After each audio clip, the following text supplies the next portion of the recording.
premier-né de son petit bétail, il a fait une offrande à l'Éternel et Dieu a agréé cette offrande-là et Caïn n'était pas content, Caïn a tué son frère. Et quand Dieu a demandé à Caïn, pourquoi, où est Abel? Caïn a répondu, moi je ne suis pas le gardien de mon frère, je ne suis pas le gardien de mon frère. J'aime ce que Dieu a dit. Dieu a dit, la voix du sang de ton frère crie du sol jusqu'à moi, c'est-à-dire le sang aussi peut parler. Le sang d'Abel a parlé au devant de Dieu. Mais Jésus-Christ est venu comme le souverain sacrificateur des biens à venir. Il a traversé le temple le plus grand et plus parfait qui n'est pas construit par les mains des hommes. C'est-à-dire, là-bas au ciel, il y a un temple que Jésus-Christ devait traverser pour aller comparaître devant notre Seigneur Jésus-Christ. C'est-à-dire, quand Jésus-Christ a ressuscité, Jésus-Christ a pris son propre sang. Il a pris son propre sang.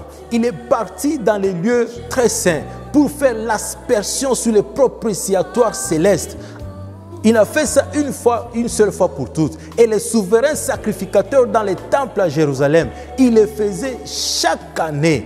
Que dit la Bible dans Hébreux 9, chapitre 9, verset 12? La Bible dit, il est entré une fois pour toutes, c'est-à-dire notre Seigneur Jésus est entré une seule fois pour toutes dans les temples, dans les lieux très saints.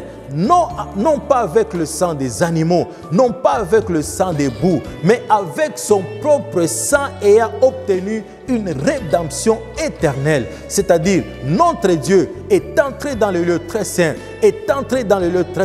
il a comparé devant notre Dieu. Parce que quand nous lisons Hébreux 9, 24, la Bible dit, car Jésus-Christ n'est pas entré dans les sanctuaires faits de mains d'hommes, en imitation du véritable, mais il est entré dans le ciel même afin de comparaître maintenant pour nous devant la face de notre Dieu. C'est-à-dire quand Jésus-Christ est entré au ciel, il est allé faire l'aspersion une seule fois pour toutes, afin que tu sois sauvé, afin que tu sois pardonné, afin que tu vis la vie que tu vis maintenant. Si nous faisons la comparaison entre les souverains sacrificateurs dans les temples de Jérusalem et les souverains sacrificateurs qui est notre Seigneur Jésus-Christ, nous voyons que dans les temps, les souverains sacrificateurs entraient chaque année au-delà du voile dans le lieu très saint pour faire l'aspersion sur le propitiatoire qui est le couvercle de l'arche de l'Alliance. Il est entré chaque année.